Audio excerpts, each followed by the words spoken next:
यह कहानी नरवरगढ़ की माता लोहड़ी के ऊपर बनाई गई है। कहा जाता है गजमोतिन नाम की एक महारानी थी जो बचपन से ही जादू की इच्छुक थी। तो उनके पिता ने उन्हें बंगाल जादू विद्या सीखने के लिए 15 साल की उम्र में ही भेज दिया।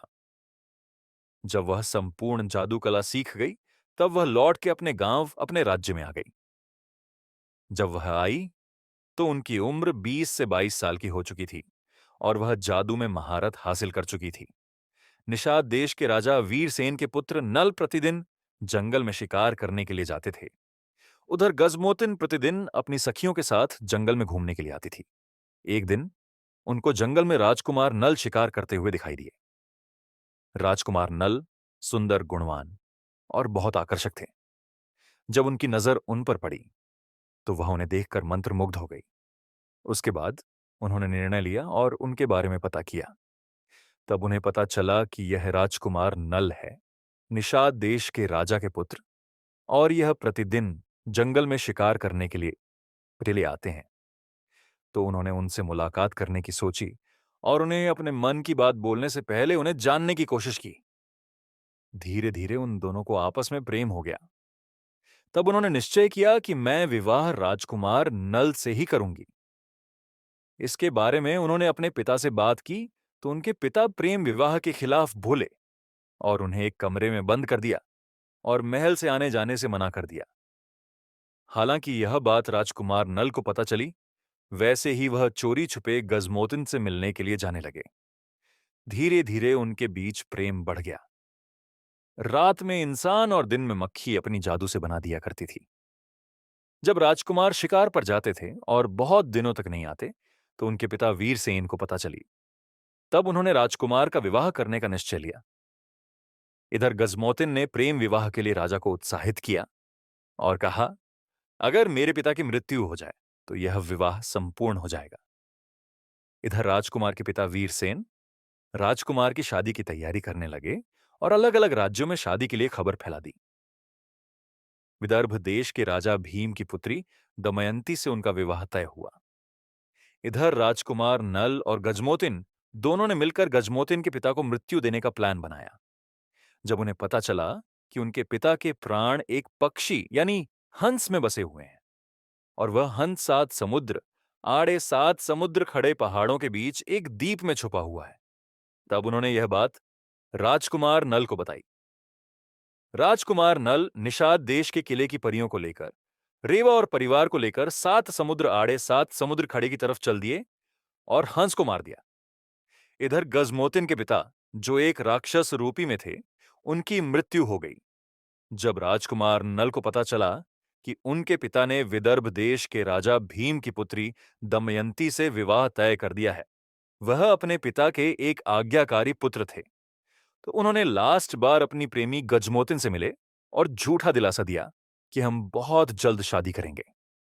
इधर उनकी शादी की तैयारी विदर्भ देश में भीमसेन की पुत्री से होने लगी। जब यह बात गजमोतिन को पता चली तो वह अपना बदला लेने के लिए निकल पड़ी। राजकुमार नल की शादी दमयंती के साथ हो चुकी थी और उनके विवाह की खुशी में एक उत्सव रखा गया, जहां बड़े से बड़े जादू कलाकार और कई नृत्यवादी भी आए। उधर गजमोतिन निषाद देश के करीब आ चुकी थी। उन्होंने अपनी वेशभूषा अपनी जादू से बदली। वहीं पर एक ठाकुर नाम के व्यक्ति से मुलाकात हुई और ठाकुर ने गजमोतिन को अपनी बहन मानते हुए पूछा, बहन, क्या हुआ, तुम बहुत उदास हो और बहुत थकी हुई लग रही हो। तब गजमोतिन ने अपनी पूरी कहानी बताई। भाई माने हुए ठाकुर ने साथ चलने की बात कही और पूरी स्टोरी बताई कि निषाद देश में विवाह की खुशी में एक उत्सव रखा गया है और वहां बड़े से बड़े जादूगर बुलाए गए हैं। तब गजमोतिन ने अपनी जादू की कला दिखाते हुए अपना भेष एक नटनी का बना लिया और ठाकुर का नट के रूप में भेष बना दिया। दोनों निषाद देश की ओर निकल पड़े। जब वह वहां पहुंचे तो एक से एक नृत्यवादों को देखकर भीड़ में खड़े होकर बोले, या तो छोटे मोटे नृत्य नाटक हैं, क्या कोई हवा में उड़कर बता सकता है, क्या कोई कच्चे धागे पर नृत्य कर कर बता सकता है। वहां बैठे कलाकार चौंक गए। तब राजा के पुत्र नल ने कहा, क्या तुम ये सब कर सकती हो? गजमोतिन जो नटनी बनी हुई थी बोली, जी हां, पर मेरी एक शर्त है। मैं जो मांगूंगी वह मुझे इनाम के रूप में देना पड़ेगा, चाहे मैं राजपाट ही क्यों ना मांगू। राजा ने सोचा इतना भयंकर कर्तव्य कोई नहीं दिखा सकता। तब शर्त लगी। गजमोतिन ने हवा में उड़कर संपूर्ण किले का चक्कर लगाया और कच्चा धागा किले के एक छोर से सामने बनी पहाड़ी तक बांध दिया। अपनी जादू विद्या से अस्त्र शास्त्र बांध दिए जिससे धागा काटा न जा सके। वह सिर पर 7 मटकी रखकर नृत्य करने लगी। राजा घबरा गए और रानी दमयंती के पास गए। रानी बहुत चतुर थी। उन्होंने धागा कटवाने का निश्चय किया। आरी, तलवार और बंदूक से धागा काटने की कोशिश की गई, पर नहीं कटा। तभी रानी के सामने जाटव दिखाई पड़ा। रानी ने कहा, अगर तुम धागा काट दोगे तो तुम्हें सोने की असरफियां दूंगी।